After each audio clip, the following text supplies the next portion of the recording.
community comes together to support the fight against racial injustice, I want to take a second to talk about one thing we can do to ensure our voices are heard. Not tomorrow, but now. Have your voices heard in terms of what kind of future we want by taking the 2020 census today at 2020Census.gov? Now, folks, let me help you out. The census is a count of everyone living in the country. It happens once every 10 years. It is mandated by the U.S. Constitution. The thing that's important is that the census informs funding, billions of dollars, how they are spent in our communities every single year. I grew up in Clinton Park in Houston, Texas, and we wanted new parks and roads and a senior citizen center. Well, the census helps inform all of that and where funding goes. It also determines how many seats your state will get in the U.S. House of Representatives. Young black men and young children of color are historically undercounted, which means a potential loss of funding for services that helps our community. Folks, we have the power to change that. We have the power to help determine where hundreds of billions in federal funding go each year for the next 10 years. Funding that can impact our community, our neighborhoods, and our families and friends. Folks, responses are 100% confidential and can't be shared with your landlord, law enforcement, or any government agency. So please, take the 2020 census today. Shape your future. Start at 2020Census.gov. All right, folks, we've been to focus on the census for the past month because we are rapidly approaching the deadline when they're going to start compiling information. Now, we've laid out in many cases, again, why it matters, how important it is, and what it means to our community. Joining us right now is Marilyn Stevens. She is the Assistant Regional Census Manager 2020. Certainly glad to have you here, Marilyn. How you doing? Thank you, Roland. It's so good to see you again. You probably don't remember, we met a long time ago when you were in Chicago, and you were so gracious when you were first there, and we met you to talk about the census, and so you've been a champion for a very long time. Well, it's all about what is constitutionally mandated. It also impacts us financially. I got to ask you this here in terms of, so where do we stand in terms of the door knocking? I know there was a ruling earlier this week. Will the door knocking continue past the deadline? I think it was it September 30th? What's the status on the count?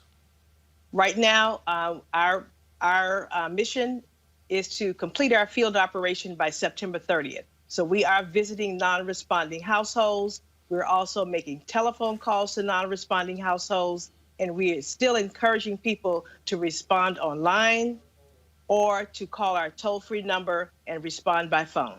So when you say you are going back to knock on the doors of non-responding households, How did you even arrive at those non-responding households? Well, in a census, we go with self-response. So we send you information to participate in the census. We started that on March 12th. You had an online, telephone, and mail option for the first time in history. So the pandemic slowed us down a little bit, but by August the 11th, we took a look at all of the addresses that had not responded at all. And so we dispatched our huge workforce to go to knock on those doors and to secure those interviews from those non-responding households. So, you're going back. How many times do you go back to the house? So, let's say they didn't respond the first time. Let's say they don't respond again. Right. I mean, do you only go back one time, or do you go back 3 or 4 times? Right. We're going to make 6 attempts on that household. We're also going to see if we can get an interview from a neighbor, a building manager, homeowners association. But our first attempts are really to the primary household to get them to respond. And when we come, we're going to leave a notice of visit if no one answers the door. And that notice of visit will say, the Census Bureau has been here to interview your family for the 2020 census that is required by law. We may come back again today. However, if you respond within 2 days of receiving this notice online at 2020Census.gov or by phone at 844-330-2020, we will not come back. Now, how many people do you have out in the field who are doing the work? Well, we have close to 300,000 enumerators knocking on doors. Also, we're taking a look at telephone numbers. So some of you will receive a telephone call and not a personal visit. So we're securing interviews by telephone as well as personal visits.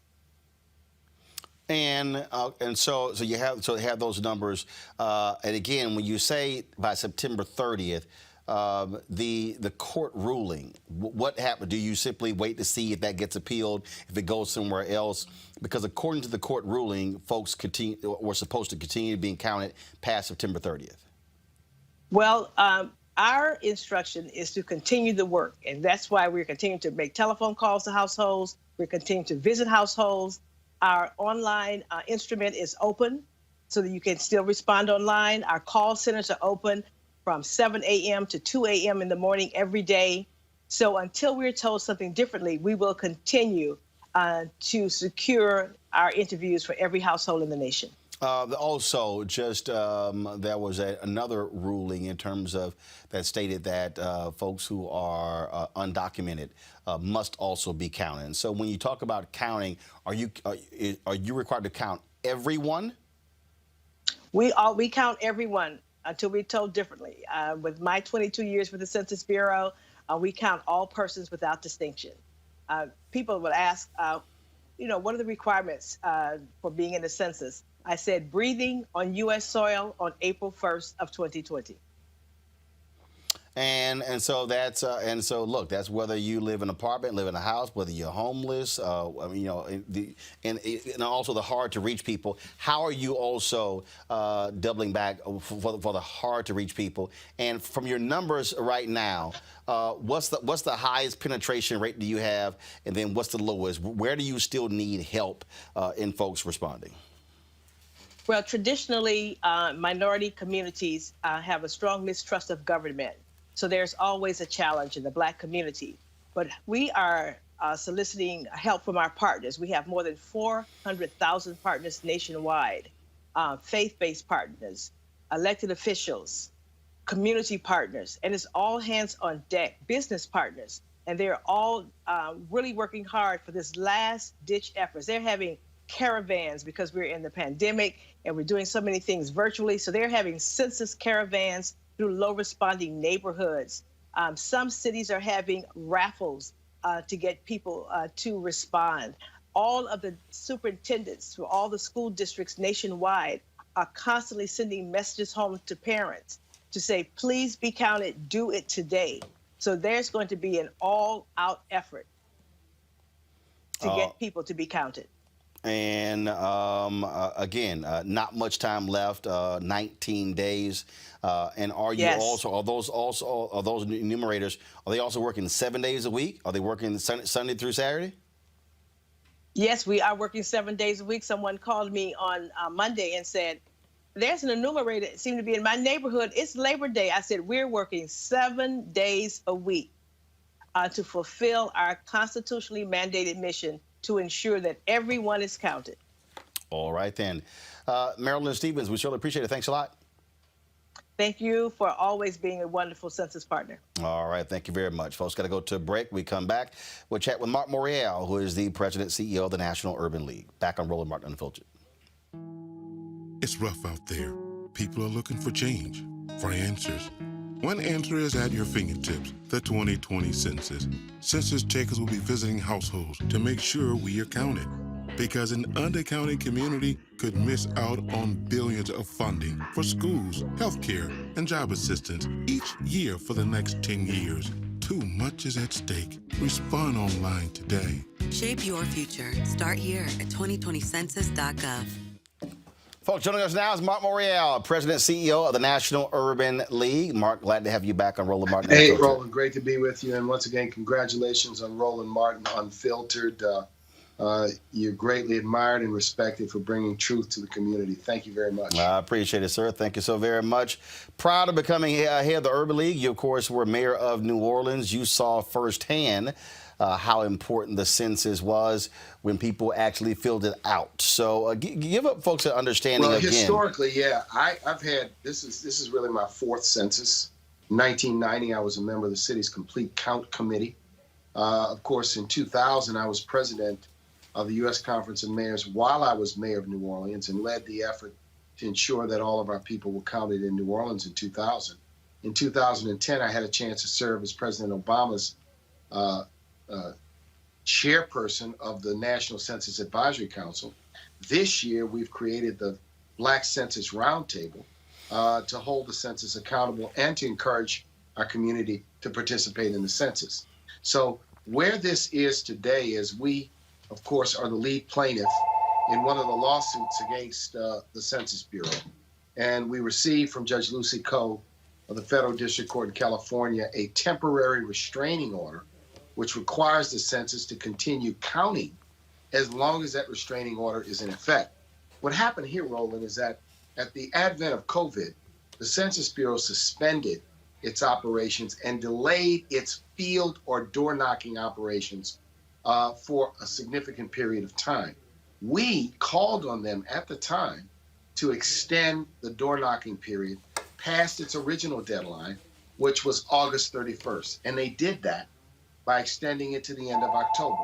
Then they came back and unilaterally decided to cut 30 days off of the door knocking period. And our concern is that that act will cause many Americans, many Black Americans, many brown Americans, many poor Americans to be uncounted in this census. Because what they've done is they've taken what was originally an 8-week door knocking time frame and crunched it into just 4 or 5 weeks. So that court decision stands now.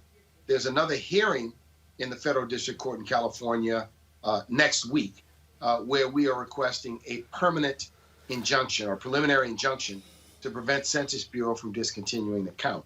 What this is about is Census should do everything possible, everything in its power, everything possible to make sure that all people are counted, particularly in a COVID environment, particularly in a situation where door knocking is difficult because people need to remain safe and healthy. And so we are going to continue to push and press. Now, in addition to that, Roland, our community, we've got to remind, encourage, cajole, and push our community to participate in this census because it's about political power and it's about money. And again, talk from that perspective of mayor. You were in that seat when you had to make budget cuts, when you had to make priorities, where spending comes from. And the reality is, when you were looking for resources, look, when you came to D.C., they pulled out those census tracts to determine exactly what New Orleans should and should not get. You're so right, Roland. The census count is used to determine how much money cities, counties, and school districts receive with respect to many programs.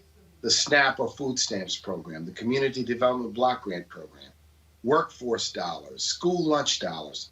The formula to determine how much money goes into a given county or a given city or even into a given neighborhood is determined by the count that takes place in the census. So it's crucial that we are counted, not to mention reapportionment, not only of congressional seats, state legislative seats, councilmanic seats, county commissioner seats, in states where judges are elected by districts. The judiciary depends indeed on the census. So this is so important. We can't sleep this. We can't sleep this census, particularly in this environment, because we go into a round of reapportionment in 2021 and 2022, where right now we do not have a Section 5 of the Voting Rights Act, and this would be the first time to protect us. Now, we're going to fight hard, certainly, and this election so critical to make sure that we get a new Voting Rights Act passed, hopefully in early 2021. When you talk about representation, I mean, just the other day I saw where Texas finally stepped up and decided to spend money on a census because folks there realized, oh, damn, we actually could gain 3 seats in Congress based upon population shift. But if folks don't get counted, we stand to lose those 3 seats. That's political power in the nation's capital. That's why, I mean, I was highly critical of Governor Abbott as well as Lieutenant Governor Dan Patrick saying, what the hell are y'all doing? Not spending money on the census hurts Texas. Hurts Texas, hurts the people of Texas. And there are many states where governors and some attorney generals have been narrow-minded, thoughtless about this. Look, every state should fight. Every governor, every mayor, every county exec should fight to make sure all of their people are fully and completely counted. And so I want to remind people in the community that the census is a place-based, and I hope you can help us by emphasizing this, a place-based count. So you have to count everybody in that dwelling, whether they are related to you or not. It's not each family gets a census form. It's one census form that you fill out per dwelling, per house, per apartment. So if your sister lives with you and she has 2 children, they've got to be counted on the very same form. If your mother, your father, or maybe an older aunt lives with you, they've got to be counted on your form.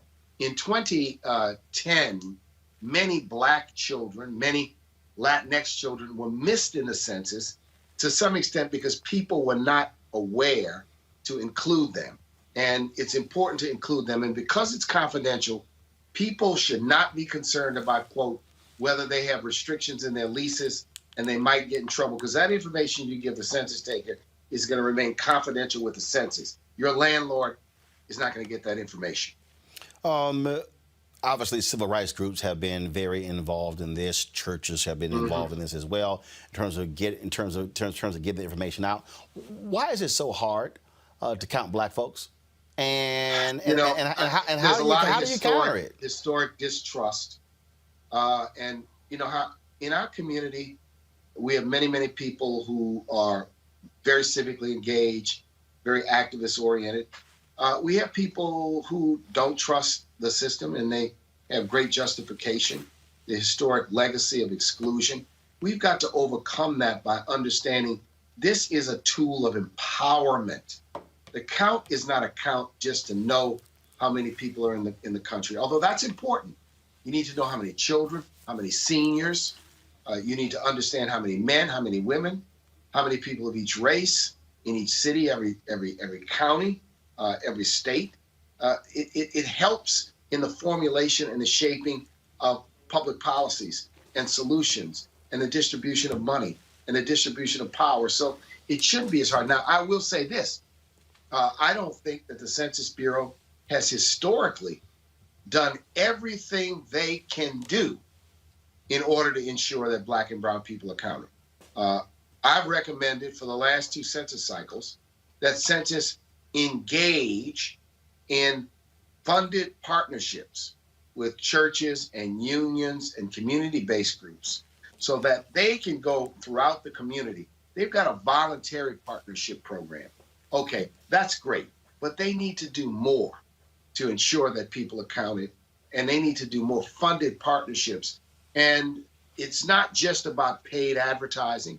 And as you know, we have been in a battle to ensure that Black-owned media get a fair shake, that media that focuses on Black communities and brown communities get a fair shake in the census spend.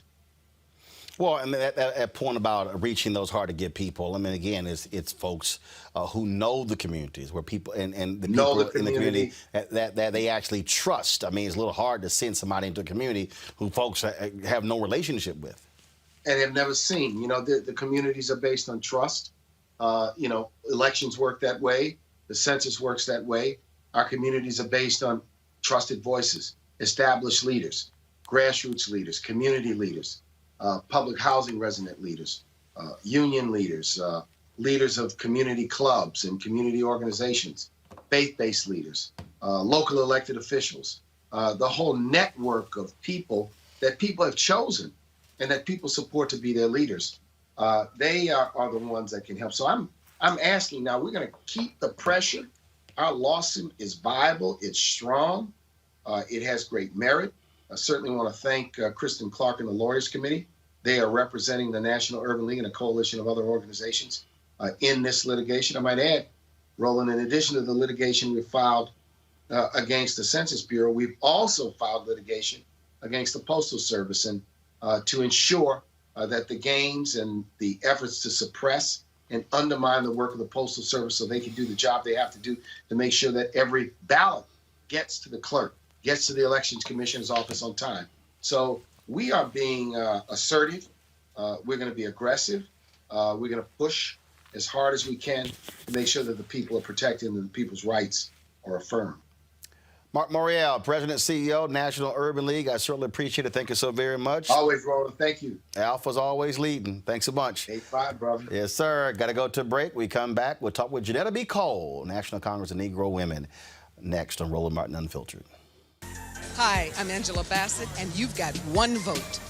Use it.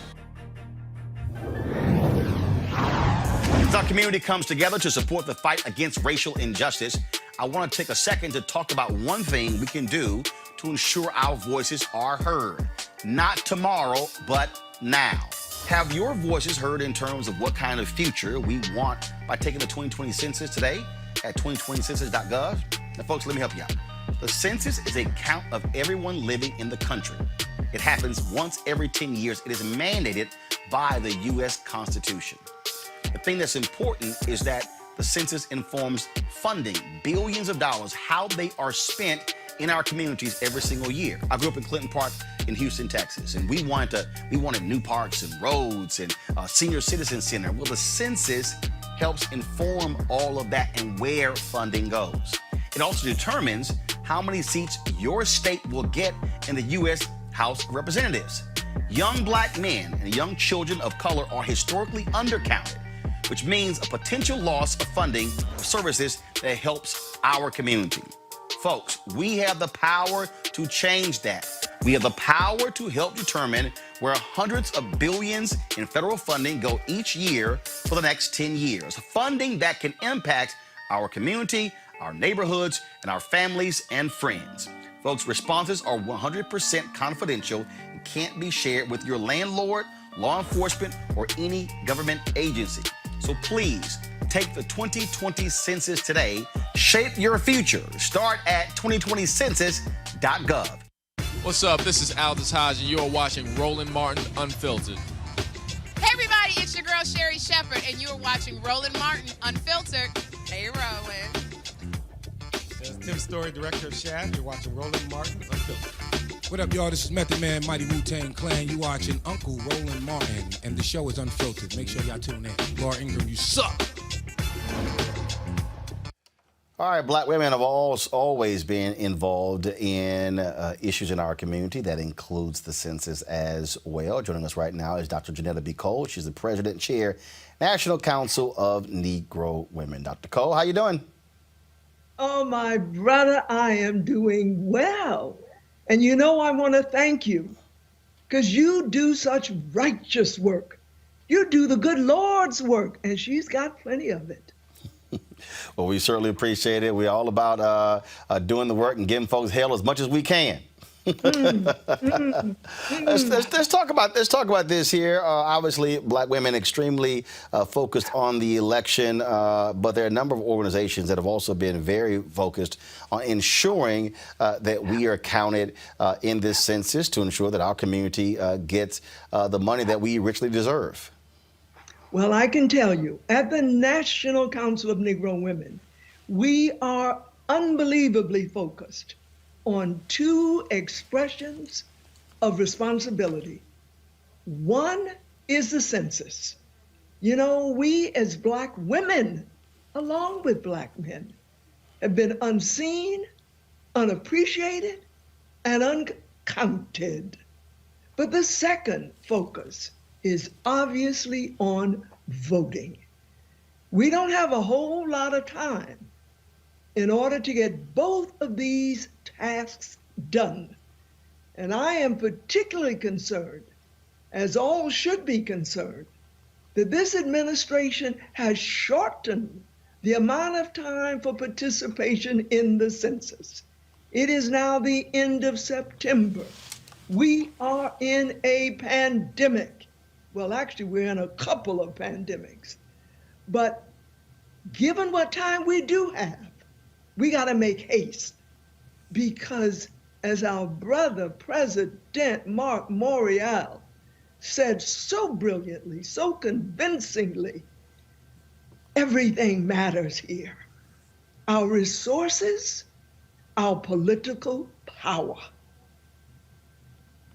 The ability to be able to count folks. One of the things that Mark said that I think people really do ignore is that when you talk about the census, everybody in the household counts. So, for instance, I've got two nieces who are being raised by me and my wife. They're not our biological children, but in our household, that's 4 people who should be counted, not just the 2 of us. And that's an important distinction because when we leave folks off, that's literally resources that we're leaving that we're leaving out, or that will simply go elsewhere. And you know, my brother, this is so much at the heart of our community. We have always taken the notion of kinship to mean far more than, in quotes, blood. And so folk live with us. Folk live with us because we care about them. Folk live with us because they don't have any other place to live. This census must count every living African American, let's use the broader term, black person, because we know that historically and historically, black folk, brown folk, indigenous folk, immigrant folk have been undercounted. Think how much we're leaving on the table that could go to our schools, that could give us better roads, that in this pandemic could create better healthcare availability for us, not to mention those programs on which, no fault of our own, we have to depend. And so at the National Council of Negro Women, we are taking this so seriously that we are in a formal partnership with Fair Count. Now, you know our sister Stacey Abrams. So do I. After all, we were at Spelman College together. And when Stacey's road to the governorship was stolen, I mean in broad open daylight stolen, she started 2 organizations. She started Fair Fight to push back against voter oppression. I'm sorry, that is a good word, oppression, although it's usually called suppression. But she also founded Fair Count, an organization dedicated to making sure that underrepresented people are counted. And so we, in partnership with Fair Count, we have something called Sisters Count. Sisters Count. We do count. And because we understand that historically and historically, Black women have often taken care not enough about themselves and a whole lot about others. And so we're urging our sisters to continue that tradition, except we need a little more self-care. But make sure that everybody in our household is counted. Talk to our neighbors. Tell everybody that you see. Make sure you're counted, because so much that we need, power and resources, depend on it. Last question for you, and that is, you know, obviously folks are knocking on doors, the ability to also use online and call as well. And I think one of the things that I've been saying to people, just like we talk about tied to voting, and that is, look, all you got to do is call 5 people. As an individual, you call 5, and if you know, look, there are more than 4,000 people who are watching right now on YouTube, who are people more than 1,000 on Facebook. Right there. If just the very people who are watching us live right now, just say I'm gonna call 5, that's 20,000 individuals or more who they can reach, and that's just how basic this is. It is so basic. And I've got to say this, my bro, as I listened to your explanation at the beginning of this program, it could not be clearer. And so if we could just socially reproduce you and what you do. Of course, if I could clone you and spread you around the world, I know I'd have a better world. But everyone has the possibility to do exactly what you do on the Roland Martin Show, unfiltered. Well, we certainly appreciate it. Dr. Cole, it's always great to see you. Tell the best man I said what's up, my alpha brother. And y'all keep swinging. Peace. I appreciate it. Thank you so very much. Folks, got to go to a break. We come back. The power of the census, how it impacts voting. Oh, yeah, it does. And you want to understand that. That is next on Roland Martin Unfiltered.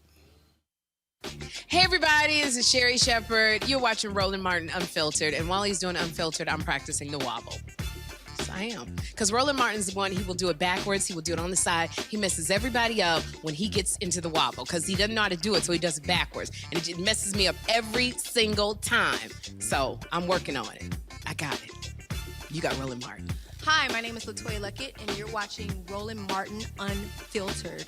What's going on, everybody? It's your boy Mac Wilds, and you are watching Roland Martin Unfiltered. What's up, y'all? It's Ryan Destiny, and you're watching Roland Martin Unfiltered. What up, Lana Well, and you are watching Roland Martin Unfiltered. Fill out your 2020 census and include everyone who lived with you as of April 1st. Kids, uncles, anyone. They don't even have to be family. Now remember, this count helps inform where billions in federal funding goes each year. So shape your future and start here at 2020Census.gov. There are 100 United States senators, 435 members of the House of Representatives, but those 435 House members are apportioned based upon population. Now, when you look at what's happening in this country, more than likely the Midwest part of the country, I'm talking about Wisconsin, Pennsylvania, Michigan, Ohio, Iowa, Illinois, those states, due to the shifting population, those states are likely going to be losing representation in Congress because they are losing population. Places in the South, in the Southwest, and the West are going to be gaining congressional seats. All of that is based upon the United States Census. Jorge Vasquez Jr. joins us right now. He is Program Director for Power and Democracy Program with the Advancement Project. Jorge, glad to have you in Roland Martin Unfiltered. It's a pleasure to be with you, my brother. When we start talking about politics, oftentimes when people talk about the census, they only talk in terms of how districts are drawn. So first, let's deal with that. Are districts drawn only on the congressional level, or is the census also used in states to draw the state representative and the state senators? So it's drawn both. A lot of states depend on the federal system in deciding how they're going to draw their districts. Virginia is one of those states. New York is one of those states. Many states follow the federal system where you look to see how many people live in that place, because everyone has access to political power, right? Young people, old people, whether you're a citizen or not, it's important that we all have access to that elected official. And you want to make sure that each elected official is representing around the same amount of people. And so, again, for the person who's watching, they just see, okay, that's my state rep, that's my state senate. But then when they think about that, I used to be represented by somebody, that's because likely after the last census, the lines were redrawn. People were shifted from one district to the other, depending upon how those lines were drawn. Gerrymandering plays a role in this as well. All of that is determined where people are, because they are able to look at the concentration of how many blacks, how many whites, how many Latinos, how many Asians, how many Native Americans, how many men, how many women, how many people, lean this party or that party. They are extrapolating that data based upon looking at the census. How many people are upper middle class, how many people are poor? All of that data comes from this report. You're absolutely right. What you're really touching on is the importance of accurate data. The census is critical for everything. It's critical. Businesses depend on it. Black and brown communities die by it. Think about today, we live in a technologically advanced society where we have apps. People are used to using Uber, Lyft, different kind of mobile applications that know what addresses are there. Those addresses come from the Census Bureau. Information and data that businesses need to thrive depends on the Census Bureau. We both remember what it was like having cell phones, let's say 20, 30 years ago, and we remember what dropped calls was. That's because when you're on a cell phone towers use census data. If they believe 10,000 people live in a community, they're going to provide services for up to 10,000 people. But when you have 20,000 people in that community using that service, and everyone's trying to use, a service that's built for 10,000, but you have 20,000, then you have call drops. Many of the viewers who may not be familiar with that might have been at an arena, may have been at a concert prior to COVID, and you're trying to upload something. Maybe you're at an airport and you're trying to, check an email, but it's slow. All of that has to do with census data. Now, what else involved politics? First of all, I mentioned obviously how the lines are drawn. Now let's talk about the population shifts. As I said earlier, Texas realized, dang, we better jump on this thing because we could gain 3 seats. If we don't get this thing done right, we won't gain that power, and now we got to wait 10 years. As you look at the map there, any idea on how many potential seats will be shifting away from the Midwest, which has largely been white in this country, and shifting to the South, the Southeast, and the West? Yeah, so there's certainly places where we could look at and say we're seeing an influx of people. And if everybody in those places count, then we're going to gain more congressional seats. So I think Florida should be one of those places. I think here in the DMV area, Virginia, Maryland, especially places where there's a huge immigrant population. We know that at least about 16 million homes are mixed status families where one person may not be a U.S. citizen in that home, usually either the mother or the father. But if you have a mother who's a U.S. citizen, a father who's not, and then you have a child who is, you have a family of 3.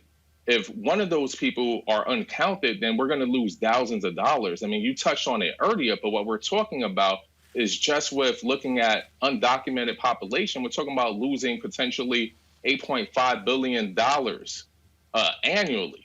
Just in Virginia alone, for each person that's undercounted, we lose $2,000. We know the census is for 10 years. That means we're going to lose $20,000 for each person that's undercounted in Virginia alone. Said differently, a family of 5 would lose $100,000. One quick thing that we could all do is, like you said, call 5 people. You call 5 people, those 5 people fill out the census, you just saved, on average, your state $100,000. As you're aware, Drew Vertner Woodson Tandy said it best. He said he wanted our fraternity to stand out when it comes to affairs of the nation. As Black and brown people, as people who built this country, there is no more important national affairs than participating in the decennial census.